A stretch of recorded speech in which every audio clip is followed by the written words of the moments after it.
Welcome everybody to this morning's Sunday service here at Ananda Sacramento. My name is Nayaswami Jaya, and I'm very honored and pleased to be able to share with you this morning. And with me today is Nayaswami Sadhana Devi. Some years ago, as probably most of you have seen the movie Finding Happiness that was made not that many years ago, and I served mostly in India most of the year. And after that movie, we inevitably, as I imagine people here in America, in the various centers in America, began doing more programs on the topic of happiness. In other words, how to be happy all the time, one topic, how we can bring happiness to every aspect of our work, and how we can be more and more happy, so on, these types of topics. And we did this similarly also in India, and also we continue to offer that. It's a very nice topic. Everybody, as Master said, in Science of Religion is seeking happiness, or avoiding suffering at least, but one of the two. They're after that. And I would give these talks to various types of groups, me, others, and sometimes it would be to corporate types, corporate workshops, or perhaps maybe a school, kids, and also, of course, to devotees as well, people who are Kriya Bonds and on this path.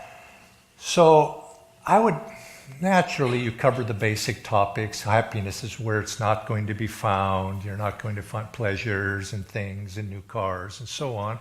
Ultimately leading, that happiness is found inside. But I would find myself after a while, not to the corporates, not to the school kids, but to the devotees, I would also say something like this, as maybe toward the end. I says, I and you, as Rahul or Amrita or John or whoever it might be, you as John or Amrita, you're never going to be always happy all the time. Even though the title of my talk may have been How to Be Happy All the Time, you are not going to be happy all the time. I'm not going to be happy all the time. It's impossible. In the same way that this topic here we have today is, can man see God? And man, in this world of duality, in this world of ups and downs, pleasure, pain, suffering, good times, bad times, to the degree that we live in that world, we can never be 100% all the time joyful and blissful if we live in that world of duality. And so consequently what we're saying is, if you want to really be happy all the time, you have to be able to transcend that to something higher. But yes, it's a continuum. So we start by trying to be happy where we are. We try to be happy, bring joy into our lives on whatever level it is. But there comes a point where that little I has to be left behind, you see. And it's the same way. To be able to truly be blissful all the time is to be able to be in God. And to be in God, little Rahul and Amrita and John need to be left behind a little bit, you see. If you understand that. It's a little bit similar to, there's a story in the Bible, of course, and we're all familiar with the story of Moses, which is, Master said, that's an allegorical story. Now, it may have historical basis also, but how these things are, they're played out also allegorically, or they're passed down historically. And if we remember the story, Moses leads the Israelites out of bondage. See, there's a deeper symbolism here. He is that wise leader. He's that wise soul, a great guide. He led his people out of bondage. But when it came time to enter into the promised land, Moses was not allowed to cross the River Jordan. He had to stay behind. And of course, what Master is saying here is that in that story, that allegory, that what Moses represents is the wise ego, the enlightened ego. You might say the ego at its highest level. He leads us And so in our own selves, we lead ourselves out of these various situations, these various lower aspects of ourselves, and we lead us ultimately to the promised land. We lead us to happiness, that verge of moving on to something even more deeper. But ultimately, when we come to that point, we have to leave it behind. And that's when can man see God? Man, no. But can God be seen? Can the soul experience bliss eternally? Then the answer is yes. And that difference is, of course, is being able to transcend all those, is what Swami Kriyananda liked to say. He said, all of us essentially, when we live in the little self of Jaya going to work in the morning, Jaya doing striving for this, striving for that, we're all a bundle of self-definitions, a big bundle of self-definitions. I'm this, I'm that, or I'm not this, I'm not that. And the spiritual path is learning to transcend, ultimately go beyond all those self-definitions to say, I'm none of that. I'm none of that. I'm a child of God. And those are just things, you might say, that are clinging to me. Or you might say also the things that I'm clinging to. I'm clinging very tightly to them. And for lifetime after lifetime after lifetime. And again, we come back again and again. But the spiritual path is one of letting go of all of those self-definitions. And as they say, it's said in the Bhagavad Gita, we come to the point that I am not doing any of this. God is doing it. God is working through me. But yet, God needs that instrument. We are that instrument for something flowing through us, for doing all of these things. And that essentially is what the spiritual path is about, is step by step learning that it's God that is the doer in our life. I do a little bit, I think I do a lot, but it's really God behind me, doing what God is doing. Now, that's a very exalted state. And I think to make that leap all at once probably is not such an easy thing to do. It isn't an easy thing to do. And I'm reminded of that story, you've probably heard it before, of how the priest comes out to the farmer and he says, "Oh, sir, what a wonderful farm you and God have made here." And the farmer says, "Yes, that's true, but you should have seen it when God had it all to himself." You see, we in a sense are involved in this process too. And when I hear that we often speak to this topic of God is the doer, it's not so easy to make that jump all at once. How do we get there? And I think this is something to keep in mind. I think not so much that God is the doer, but be like that farmer. Do it with God.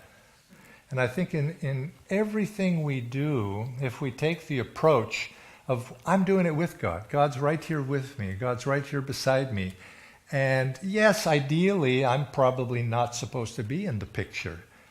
But do it with God. And you find little by little, you begin to understand that God is the majority shareholder here. And then we're cooperating.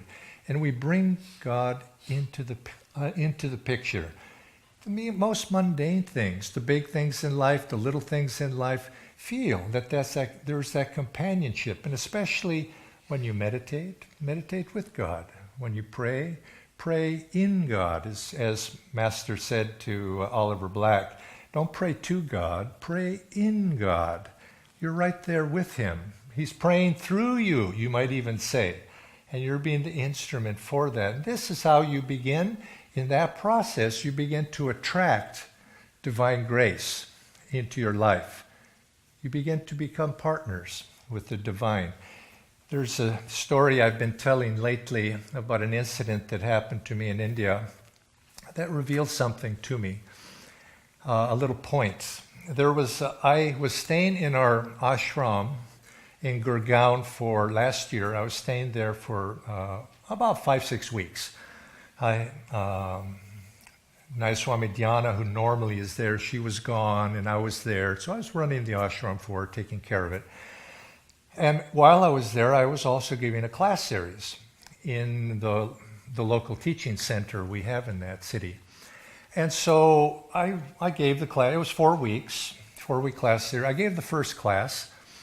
And as sometimes happens, somebody came up after the class and told me, he says, "Oh, I just loved that class. It was great." Now, that does happen sometimes. And I said, "Well, thank you very much. I'm glad you enjoyed it." And he says, "Yes, it was just so good. I'm just so inspired. Tell me, are you staying at the ashram?" I says, yes, I'm there for the next month at least." He says, "Oh, I'm so glad. I want to come to the ashram you meditate in the morning, don't you?" And I said, "Yes." And he says, "Well, I want to come to the ashram in the morning, and I would like to come there, and I'd like to meditate with you." I says, "Oh, okay, that's great. I tell you what, I'll get up in the morning, and since the guard isn't there at night, I'll go down, and at a certain time, I'll unlock the gate, and you come on in. I'll be there meditating, just join me." And he says, "I'd really like to do that." Okay. First Monday, went down, I unlocked the gate, did my energization exercises, and meditated there. I was there for about 2 hours. He never came. And I thought, okay. Then the next day, I went, unlocked it again. He never came. Matter of fact, the whole week went by and he never came once. And in fact, the next class, number 2, he never came. And he didn't come to 3 or 4 either. And I just was so mystified by this. I was thinking about this. What in the world was that about? And I looked back on it. I was trying to puzzle it together because he was so sincere. And then I remember, what did he say? He said, "I would like to come to meditate with you." What did he not say? He did not say, "I will come." "I would like to come." Now, I had jumped to conclusions.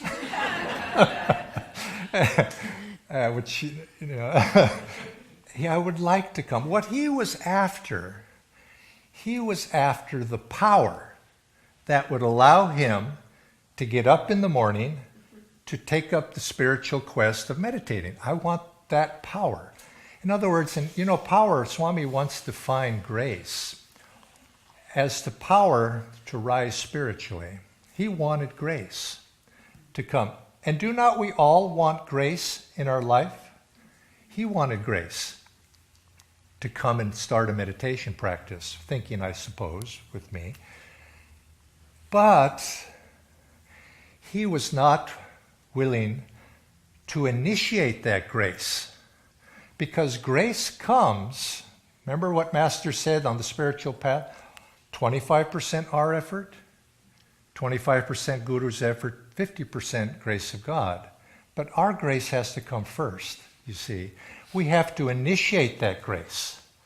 And then, for him, he was not able to initiate it.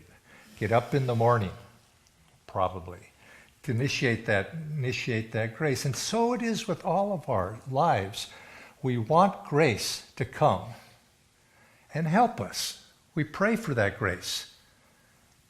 But we have to initiate the grace. We have to take the first step. And when we do, we find that grace supports us. We take a little bit, and it's like having extra muscles that it then propels us. But it's always we have to act. And then God is right behind us. Guru is right behind us, propelling us to be able to follow through and take the next steps and to help us accomplish that. So that's, in a sense, going hand in hand with God. Going hand in hand with God, and God helps us. But remember, We play a part in that. And eventually we find God's grace helps us, and we realize it wasn't me moving my hand at all. It was all the time. It was God's grace. It was God behind everything all the time. And so, can I see God? God can be seen. God can be experienced, divine bliss. But the spiritual path is removing that I. But we have to do it by first bringing God into the picture, and little by little, His grace helps us to do even that. We think this is an impossible task. And if we do it ourselves, it is impossible. It's impossible to reach that high mountain. But if there's somebody, that's some power behind us, but we have to take the step, you see, and have the faith and the love of God and the trust in God that God will be right there behind us, helping us, never giving us more than we can do. The challenges in life, they seem so impossible at times, but we'll always have the strength because God's power is behind that. God has given us that challenge. We've attracted it, but God is also behind that as well. So call upon that. Take that step, and you'll find that you and I and the little self, maybe we can't see God, but God, have faith and have trust. God can be seen when we let that little self go and transcend into our higher self. Many blessings to all of you.